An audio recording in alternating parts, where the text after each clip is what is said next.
agar rivojlanmagan homiladorlik bo'lsa, yana bir bor aytaman, faqatgina ayol kishining o'ziga bog'liq emas. Xo'p, bu patsientim menga 1 yil oldin murojaat qilganlar. Bularda demak 6 haftalik homila rivojlanmagan bo'ldi va tabletka bilan, ya'ni medikamentoz abort bo'lgan. Undan keyin bitta kurs lecheniya olganlar, chunki yallig'lanish bor edi va albatta undan keyin tekshiruv qilishga ulgurmaganmiz. Yallig'lanish qilganlardan keyin kelmaganlar, lekin vitamin nimadir ichishga yozib berganman. Deyarli 1 yildan keyin murojaat qilib kelyaptilar. Hali ham homiladorlik kuzatilmadi, lekin undan tashqari xo'jayinlarda ozgina muammolar kelib chiqdi. Hozir ular davolanyaptilar. Agar rivojlanmagan homiladorlik bo'lsa, yana bir bor aytaman, faqatgina ayol kishining o'ziga bog'liq emas. Mana endi 1 yil ichida ayolda yana muammolar kelib chiqdi. Ozgina semirish, 10 kilo tana vazni ortiqcha qo'shilishi.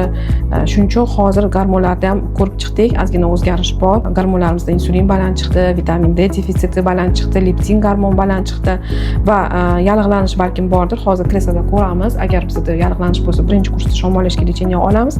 Ikkinchi kursimizda o'sha ketma-ket gormonlarni to'g'rilashga harakat qilamiz. Chunki baribir ham keyinchalik bular homiladorlikni rejalashtiradilar.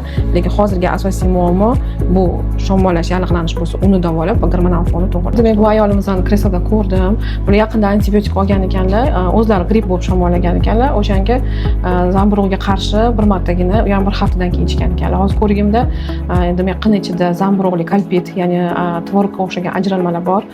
Baribir surtma oldik, lekin undan tashqari jinsiy lablar ayniqsa bir taraf ishib ketgan, chunki qichigan, gipertrofiya, ya'ni kattalashish bor edi. Hozir ish hisobiga yanada kattalashgan.